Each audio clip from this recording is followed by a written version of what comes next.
Hola, bienvenidos a un nuevo videolibro y ya sabes, Dios quiere lo mejor para ti. Hoy hacemos el capítulo 37, hemostasia y coagulación sanguínea. Acontecimientos en la hemostasia. El término hemostasia significa prevención de la pérdida de sangre. Siempre que se corta o se rompe un vaso, se llega a la hemostasia por varios mecanismos. 1. Va a ser el espasmo vascular. 2. La formación de un tapón de plaquetas. 3. La formación de un coágulo sanguíneo como resultado de la coagulación sanguínea. Y 4. La proliferación final de tejido fibroso en el coágulo sanguíneo para cesar el agujero en el vaso de manera permanente. Espasmo vascular. Inmediatamente después de que se haya cortado o roto un vaso sanguíneo, el estímulo de traumatismo de la pared hace que el músculo liso de la pared se contraiga. Esto reduce instantáneamente el flujo de sangre del vaso roto. Por tanto, la contracción es el resultado de 1. El espasmo miógeno, referencia a origen muscular, ¿sí? El espasmo miógeno local. 2. Los factores autacoides mediadores celulares, los factores autacoides locales procedentes del tejido traumatizado y de las plaquetas. 3. Los reflejos nerviosos. Los reflejos nerviosos se inician a partir de los impulsos nerviosos de dolor u otros impulsos sensoriales que se originan en los vasos con traumatismo o en tejidos cercanos. Pero probablemente se produce aún mayor vasoconstricción por la contracción miógena local de los vasos sanguíneos iniciada por el daño directo de la pared vascular. Y en los vasos más pequeños, las plaquetas son los responsables de la mayor parte de vasoconstricción porque libera una sustancia vasoconstrictora denominada el tromboxano A2. Cuando más gravemente se ha traumatizado un vaso, mayor es el grado de espasmo vascular. El espasmo puede durar muchos minutos e incluso horas. Y durante este tiempo puede tener lugar los procesos de taponamiento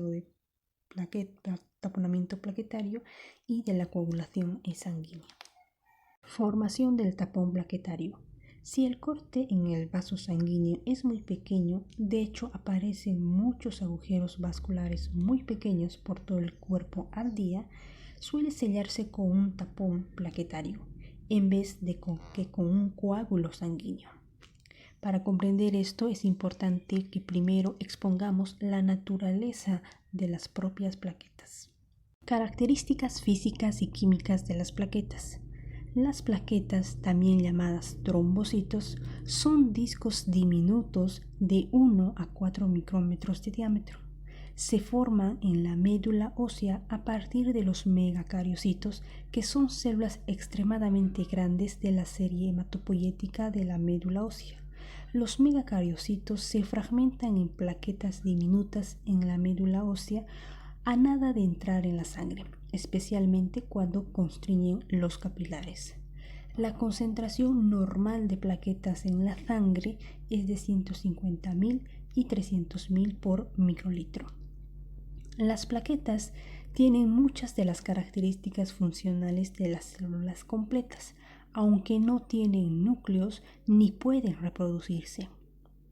En su citoplasma hay factores activos del tipo 1.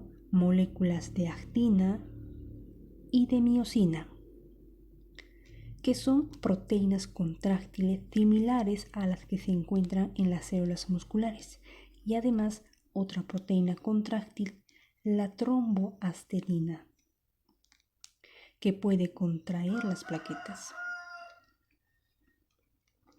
2. El resto del retículo endoplásmico y del aparato de Golgi, que sintetizan varias enzimas y especialmente almacenan cantidades grandes de iones calcio. 3. Las mitocondrias y los sistemas enzimáticos que tienen la capacidad de formar trifosfato de adenosina y el difosfato de adenosina, ATP y ADP. 4. sistemas enzimáticos que sintetizan prostaglandinas, que son hormonas locales que causan muchas reacciones vasculares y en otros tejidos locales. 5. Una importante proteína llamada factor estabilizador de fibrina, que expondremos más tarde en relación con la coagulación sanguínea.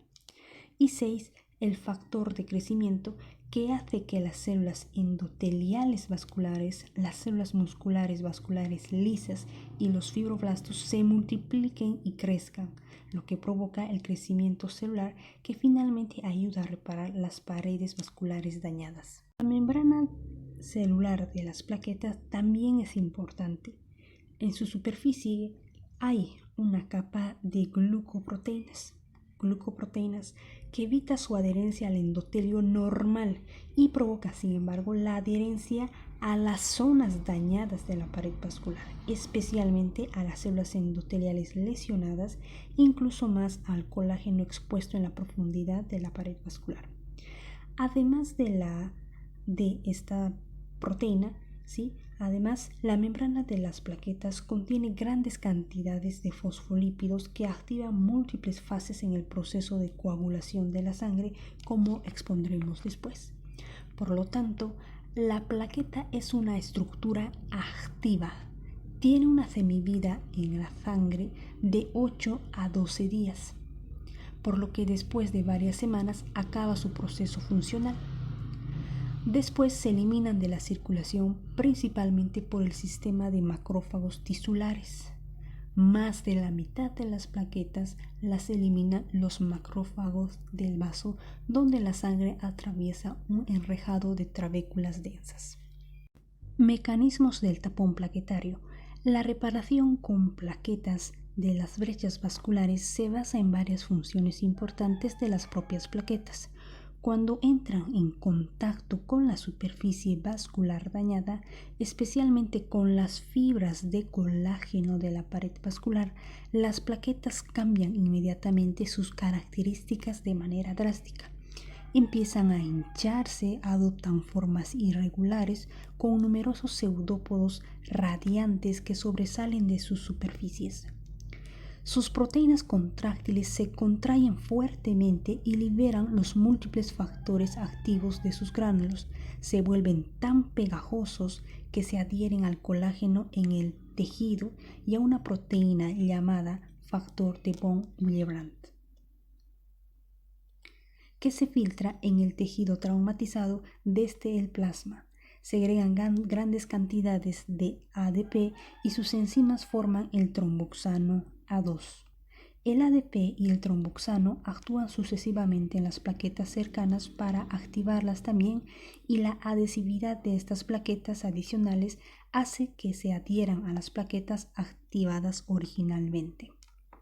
Por tanto, en el lugar de cualquier desgarro del vaso, la pared vascular dañada activa sucesivamente un mayor número de plaquetas que atraen hacia ellas cada vez más plaquetas adicionales, formando así un tapón plaquetario. Al principio es un tapón bastante laxo, pero bloquea generalmente la pérdida de sangre si la brecha vascular es pequeña. Después, durante el proceso subsiguiente de coagulación sanguínea, se forman hebras de fibrina. Estas se unen firmemente a las plaquetas, contribuyendo así a un tapón inflexible. Importancia del mecanismo plaquetario para cerrar los agujeros vasculares. El mecanismo de taponamiento plaquetario es extremadamente importante para cerrar las roturas diminutas en los vasos sanguíneos muy pequeños que ocurre centenares de veces diariamente. De hecho, múltiples agujeros pequeños en las propias células endoteliales se cierran con frecuencia mediante plaquetas que se funden en realidad con las células endoteliales para formar membranas celulares endoteliales adicionales.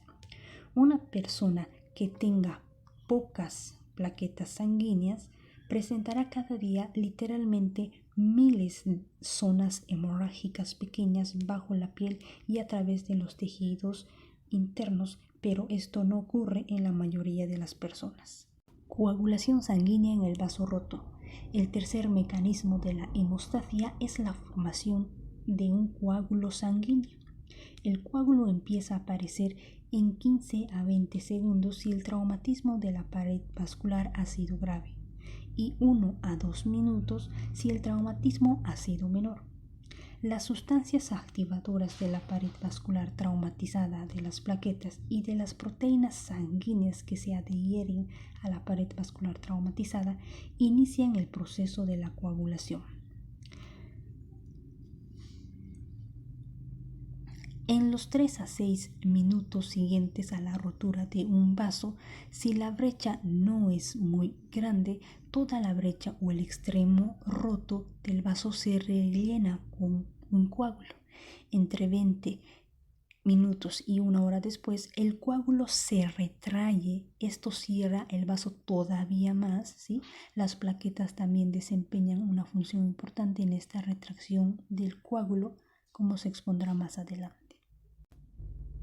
Factores de coagulación en la sangre y sus sinónimos. Por ejemplo, mencionamos al factor 1, o también llamado fibrinógeno, al factor 2 o protrombina, al factor 3 tromboplastina tisular o factor tisular, el factor 4 o calcio, el factor 5 la proacelerina, factor lábil o aceleradora globulina, abreviado como ACG. Y así luego tenemos el factor 7, el 8, el 9, el 10, el 11, el 12, el 13 y estos otros además. Organización fibrosa o disolución del coágulo sanguíneo. Una vez que se ha formado el coágulo sanguíneo, puede suceder una de estas dos cosas. 1.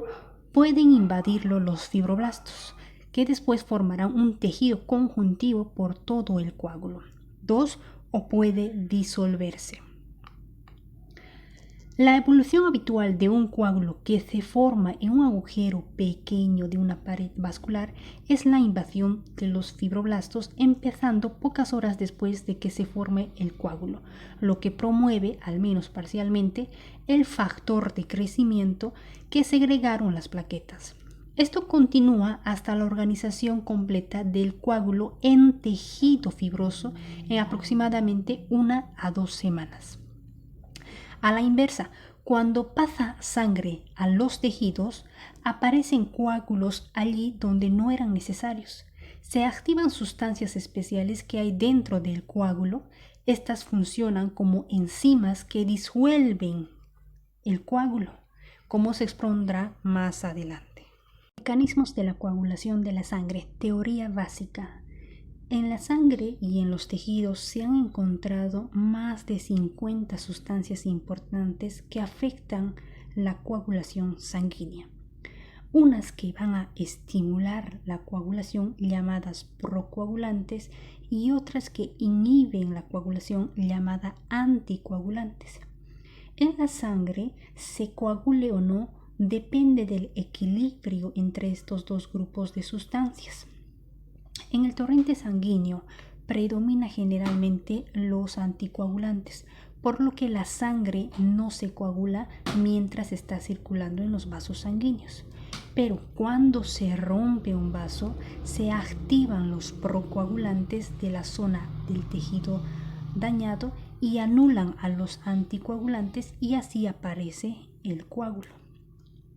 Mecanismo general. El taponamiento tiene lugar en 3 etapas esenciales. 1. En respuesta a la rotura del vaso o una lesión de la propia sangre, tiene lugar una cascada compleja de reacciones químicas en la sangre que afectan a más de una docena de factores de coagulación sanguínea. El resultado neto es la formación de un complejo de sustancias activadas llamadas en grupo activador de la protrombina. 2.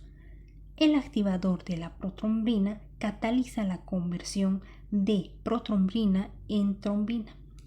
Y 3. La trombina actúa como una enzima para convertir el fibrinógeno en fibras de fibrina que atrapan en sus plaquetas células sanguíneas y plasma para formar el coágulo. Primero expondremos el mecanismo mediante el cual se forma el propio coágulo sanguíneo, empezando con la conversión de la protrombina en trombina. Después regresaremos a las fases iniciales del proceso de coagulación mediante el cual se formó el activador de protrombina. Conversión de la protrombina en trombina. Primero se forma el activador de la protrombina como resultado de la rotura de un vaso sanguíneo o de su lesión por sustancias especiales presentes en la sangre. Segunda, el activador de la protrombina, en presencia de cantidades suficientes de calcio, convierte la protrombina en trombina. Tercero, la trombina polimeriza las moléculas de fibrinógeno en fibras de fibrina, en otros 10 a 15 segundos. Así, el factor limitador de la velocidad de la coagulación sanguínea es generalmente la formación del activador de la protrombina y no las reacciones subsiguientes a partir de este punto, porque estas etapas finales ocurren normalmente con rapidez para formar el propio coágulo. Las plaquetas desempeñan también una función importante en la conversión de protrombina en trombina, porque gran parte de la protrombina se une a los receptores de la protrombina en las plaquetas que ya se han unido al tejido dañado. Protrombina y trombina.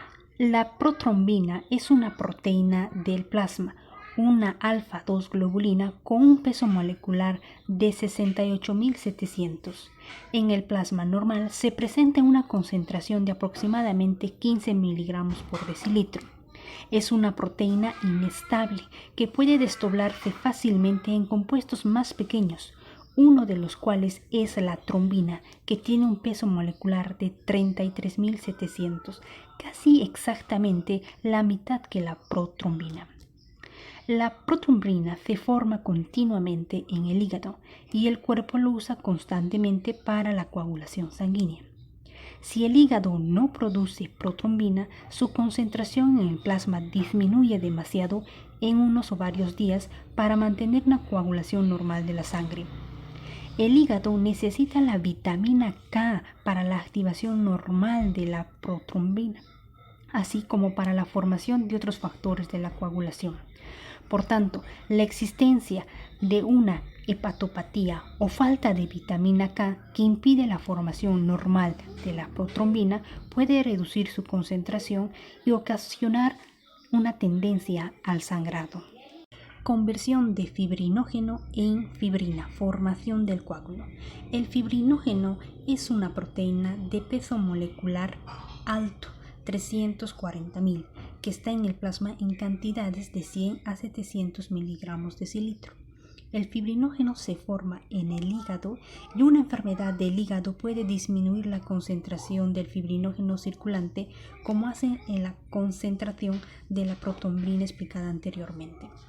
Debido a su gran tamaño molecular, se filtra normalmente poco fibrinógeno, y dado que el fibrinógeno es uno de los factores esenciales en el proceso de la coagulación, los líquidos intersticiales normalmente no se coagulan. Pero cuando la permeabilidad de los capilares aumenta de forma patológica, el fibrinógeno se filtra entonces a los líquidos tisulares en cantidades suficientes para permitir la coagulación de estos líquidos de la misma forma que puede coagular el plasma y la sangre completa. Acción de la trombina sobre el fibrinógeno para formar la fibrina. La trombina es una enzima proteica con pocas capacidades proteolíticas. Actúa sobre el fibrinógeno para eliminar 4 péptidos de peso bajo molecular de cada molécula de fibrinógeno, formando una molécula de monómero de fibrina, como vemos en esta imagen, que tiene la capacidad automática de polimerizarse con otras moléculas de monómero de fibrina para formar las fibras de fibrina. Por tanto, algunas moléculas de monómero de fibrina se polimerizan en segundos en fibras de fibrina grandes que constituyen el retículo del coágulo sanguíneo. En los primeros estadios de polimerización, las moléculas de monómeros de fibrina se mantienen juntas mediante enlaces de hidrógeno no covalentes débiles y las fibras recién formadas no se entrecruzan entre sí. Por tanto, el coágulo resultante es débil, además puede romperse con facilidad. Pero ocurre otro proceso durante los minutos siguientes que refuerza mucho el retículo de fibrina. Esto tiene que ver con una sustancia llamada factor estabilizador de la fibrina, que se presenta en cantidades pequeñas en las globulinas del plasma normal, pero que además liberan las plaquetas atrapadas en el coágulo. Antes de que el factor estabilizador de la fibrina pueda tener un efecto en las fibras de fibrina, debe activarse por sí mismo. La misma trombina que forma fibrina también activa el factor estabilizador de la fibrina. Entonces, esta sustancia activada opera como una enzima para crear enlaces covalentes entre más y más moléculas de monómeros de fibrina, así como múltiples entrecruzamientos entre las fibras de fibrinas adyacentes, de modo que contribuye enormemente a la fuerza tridimensional de la malla de fibrina. El coágulo se compone de una red de fibras de fibrina que va en todas las direcciones, atrapando células sanguíneas, plaquetas y plasma. Las fibras de fibrina se adhieren además a las superficies dañadas de los vasos sanguíneos, por tanto el coágulo sanguíneo se hace adherente a cualquier brecha vascular y de este modo impide pérdidas de sangre mayores. Retracción del coágulo, suero. Unos minutos después de que se haya formado el coágulo, empieza a contraerse, por lo general exprime la mayor parte del líquido del coágulo en 20 a 60 minutos. El líquido exprimido se llama suero porque se ha eliminado todo el fibrinógeno y la mayoría de los demás factores de la coagulación. De esta manera se diferencia el suero del plasma. El suero no puede coagular porque le faltan estos factores. Las plaquetas son necesarias para que el coágulo se retraiga. Por tanto, si el coágulo no se retrae, es que el número de plaquetas en la sangre circulante puede ser bajo. La microfotografía electrónica de las plaquetas en los coágulos sanguíneos demuestran que pueden llegar a unirse a las fibras de fibrina de tal manera que en realidad unen fibras diferentes entre sí. Es más, las plaquetas atrapadas en los coágulos continúan liberando sustancias procoagulantes. Una de las más importantes es el factor estabilizador de la fibrina, que causa más y más entrecruzamientos entre las fibras de fibrina adyacentes. Además, las propias plaquetas contribuyen directamente a la contracción del coágulo, activando las moléculas de actina, miosina y la tromboastenina, que son todas ellas proteínas contráctiles de las plaquetas que contraen fuertemente las espículas plaquetarias unidas a la fibrina. Esto ayuda además a comprimir la red de fibrinas en una masa más pequeña. La contracción la activa y la acelera la trombina, así como los iones calcios liberados de las reservas de calcio de la mitocondria y del retículo endoplasmático y el aparato de Golgi de las plaquetas. A medida que se retrae el coágulo, los bordes de los vasos sanguíneos rotos se juntan, lo que contribuye aún más a la hemostasia.